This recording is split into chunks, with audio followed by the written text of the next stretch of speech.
Hello and welcome. So let's consider another case.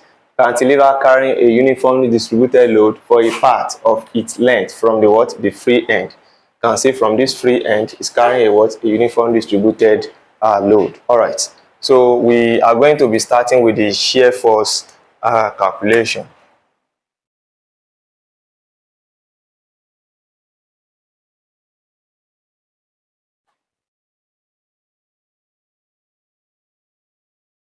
All right. So we start with the shear force at point A, which is going to be equals to 0 because we don't have any force there. All right.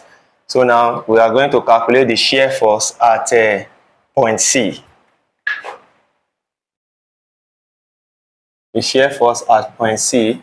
All right. So if we stand at point C, and you are going to observe that we have a uniform distributed load there. So if we are going to convert this uniform distributed load to a point load. That is W multiplied by what? By A, which is what? WA, right? All right. And it is going to act at what? At half of what? The distance. All right. So now, but for the shear force, is going to be what? WA. But don't forget, upward force, positive, downward force, negative. So here we are going to have minus what? Minus WA. All right. All right. Now, if you want to consider the shear force at point B, the shear force at point B, all right, is going to be equals to, now if you stand at point B now, how many force do we have? We only have just this one force, which is the same thing as this one that is here. Is that clear? Because if you look at this, it's just only this uniform distributed load you are going to have. And by the time you convert to a point load, you are going to arrive at what is here. So we still have this here. We're going to have minus WA here. All right. So again, we are going to go for our what? Our bending moment. All right. So bending moment. Bending moment. What's that video?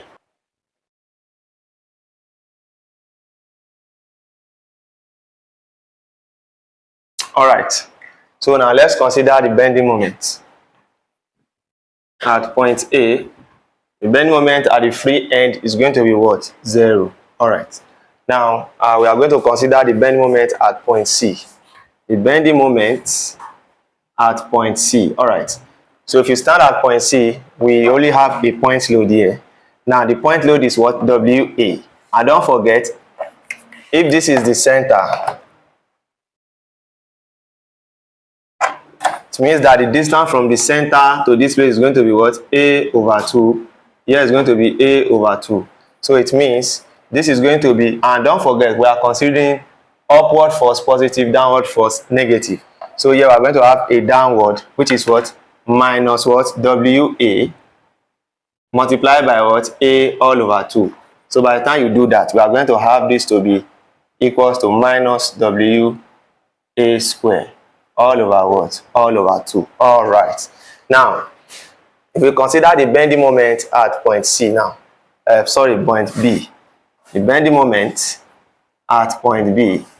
All right. The bending moment at point B here, we are only going to have what here? The point load. So the point load, which is WA, the total distance is going to be from this point to this point, right? That is A over 2 from this point to this point. So if from here to here is A and the whole length is X, it means this point that is left behind is going to be what? S minus A. Is that clear? So now it means this point load that is here, which is WA, is going to be WA multiplied by what? Multiplied by A over 2 plus what? S minus A. So we are going to have minus into what? WA into A over 2 plus what? Plus S minus A.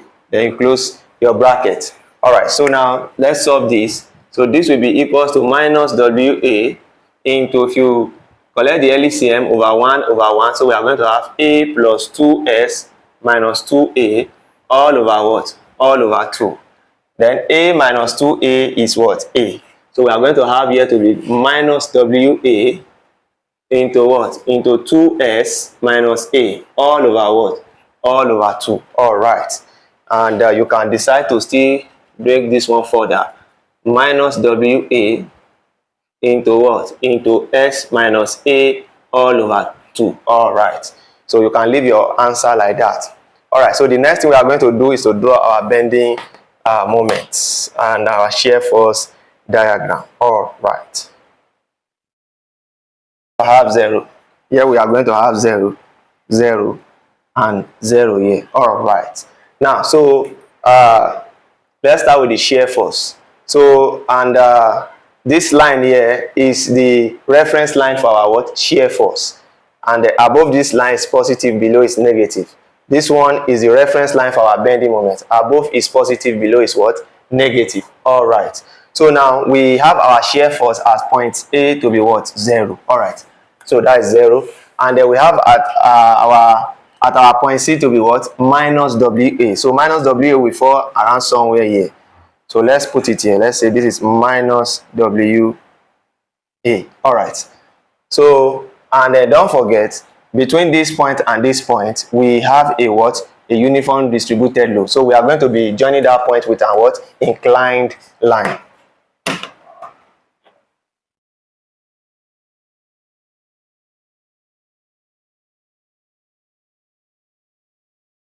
All right.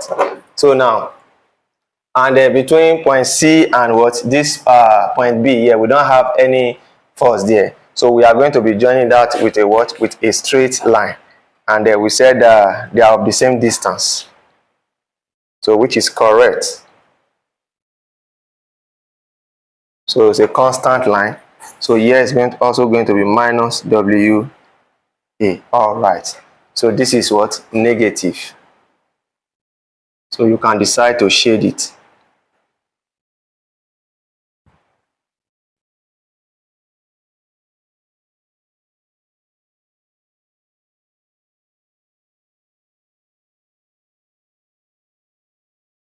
All right.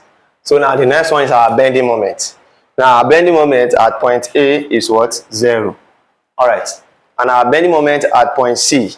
At point C we have what? Minus WA squared over 2.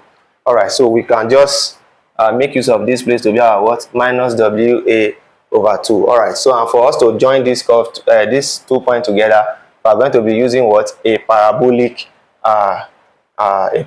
curve. All right. So which is going to go in this form.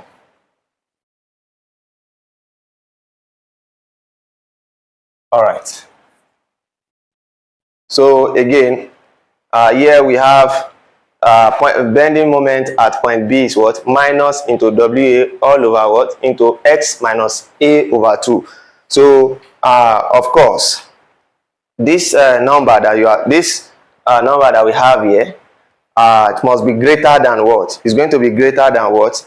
It's going to be greater than WA squared over 2. All right. It's going to be greater. So if it is greater, it means that it's going to be somewhere here. So we are going to have here to be minus WA into what? Into S minus A over 2. All right. So if the point is at this side, and don't forget we don't have any force here. So we are going to be using an inclined line to join these 2 points together because we have a constant line here. So we are going to have an inclined line here. So here we are going to have something like this. All right. So here I'm going to have negative side here. So we can therefore shade.